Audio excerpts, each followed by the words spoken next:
அனைவருக்கும் வணக்கம். கடந்த ஒரு 1.5 வருஷமாக திமுக ஆட்சியில் எந்தவித மக்கள் நல திட்டங்களும் இதுவரைக்கும் செயல்படுத்தாமல், அதாவது மக்களுக்கு விரோத ஆட்சியாக இந்த திமுக அரசு இதுவரைக்கும் நடந்துட்டு வருது. இது சம்பந்தப்பட்ட நிறைய குற்றச்சாட்டுகளும் நிறைய பதிவுகளும் நாங்கள் சமூக ஊடகங்கள் வழியாகவும் எங்களுடைய மாநில தலைவர் வழியாகவும் நிறைய பதிவு பண்ணிட்டே வரோம். இந்த 1.5 வருஷ ஆட்சியில் நீங்கள் பல விஷயம் பார்த்துருப்பீங்க. அதாவது திமுக அமைச்சர்களுடைய திமிரான பேச்சுக்கள், அது இல்லாமல் மக்கள் எவ்வளோ இடத்துல இந்த திமுக அரசுக்கு எதிராக போராட்டங்கள் நடத்திட்டு இருக்காங்கன்னு பார்த்துருப்பீங்க. இது எல்லாத்தையும் மக்களுக்கு கொண்டு போய் சேர்க்கறதுக்காகவும், அதே நேரத்தில் ஊடகங்கள் வழியாக சமூக ஊடகங்கள் வழியாக கொண்டு போய் சேர்க்கறதுக்காக நாங்கள் பாஜக பல வழிகளை போராடிட்டு வரோம். ஆனால் திமுக எங்களுக்கு பதிலடி கொடுக்கறதுக்காக எங்கள் மீது அவதூறான பொய்யான நிறைய குற்றச்சாட்டுகளை, நிறைய பொய்யான அதாவது வதந்திகள் பரப்பும் வகையில், அதாவது ஒரு பிரபல பத்திரிகையோடைய அட்டைப்படத்தை மாஃப் செஞ்சு ஃபோட்டோஷாப் செஞ்சு அது மாதிரி பொய்யான குற்றச்சாட்டுகள் நிறைய பதிவு செஞ்சுக்கிட்டே வராங்க. ஸோ அது சம்மந்தப்பட்ட ஒரு குற்றச்சாட்டை நாங்கள் இன்றைக்கி ஒரு 30 பேருக்கு மேலே நாங்கள் பதிவு செய்து அதை இன்றைக்கி கமிஷனர் அலுவலகத்தில் கமிஷனர்கிட்ட கொடுக்குறதுக்காக வந்தோம். அதில் இன்றைக்கி சிசிபியில் நாங்கள் சைபர் கிரைமில் நாங்கள் இந்த குற்றச்சாட்டை இன்றைக்கி கொடுத்துருக்கோம். ஸோ இதை தமிழக காவல்துறை இந்த குற்றச்சாட்டுகள் மேலே, அதாவது பொய்யான போலியான அவதூறுகள் பரப்பும் நபர்கள் மீது நடவடிக்கை எடுக்க காவல்துறை நடவடிக்கை எடுக்க வேண்டும். ஏன்னா எந்தவித குற்றச்சாட்டும் இல்லாமல் போராடும் மக்கள் மீதும் போராடுற பாஜக மீதும் இவங்க உடனே நடவடிக்கை எடுக்கிற காவல்துறை, நாங்கள் பல 100 புகார்கள் இதுவரையும் கொடுத்துருக்குறோம்.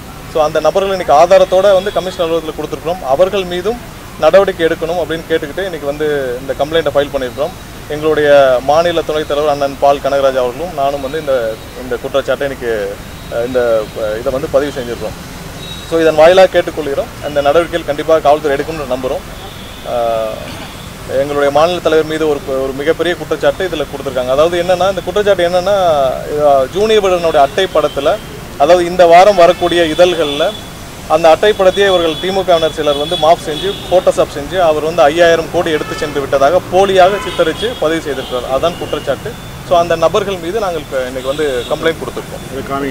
முதலமைச்சர் கடந்த காலங்களில் துபாய் போயிட்டு இருந்தார். அப்போ நீங்கள் சொல்லியிருந்தீங்க அவங்க 5000 கோடிக்கு மேலே முதலீடு செய்ய போயிருக்காங்க, ரகசிய பயணமாக போயிருக்காங்க. இப்போ அண்ணாமலை அவர் மேலே 5000 கோடி சொல்கிறாங்க. அப்போ எதிர்கர்த்தா தானே இது எடுத்துக்கணும். நீங்கள் எதுக்கு? அதாவது முதல்வர் போன பயணத்தில் அவர் போனதுக்கு 1 வாரத்துக்கு முன்னாடி அவருடைய ஆடிட்டரும் சரி அவருடைய உறவினர்களும் சரி தனி விமானத்தில் போனாங்க. ஸோ அது சம்மந்தப்பட்ட நிறைய ஆதாரங்களை குறிப்பிட்டு இதில் ஒரு குற்றச்சாட்டு எங்களுடைய மாநில தலைவர் அப்போ பதிவு செய்திருந்ததா நிறைய பேர் பதிவு செய்திருந்தாங்க. ஸோ அது ஒரு பத்திரிகையிலையும் பதிவாகி இருந்தது. ஸோ இது வரைக்கும் அரசு சார்பாக ஏதாவது ஒரு மறுப்பு கொடுத்தாங்களா? இல்லை.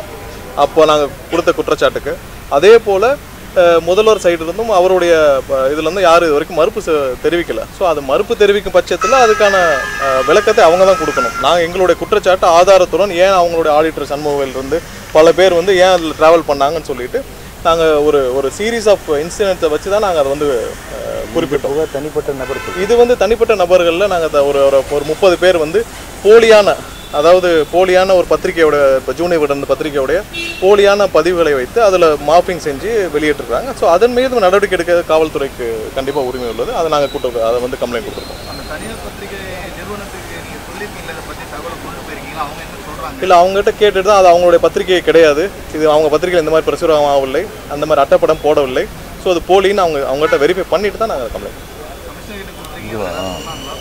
இல்லை, நடவடிக்கை எடுக்கிறேன்னு சொல்லியிருக்காங்க. நாங்கள் எல்லா ஆதாரங்களும் யார் யார் அந்த நபர் அவங்களுடைய தனிப்பட்ட விவரங்கள் எல்லாமே ஒரு 30 பக்கத்துக்குரியதை நாங்கள் தனியாக அமைச்சிருக்கோம்.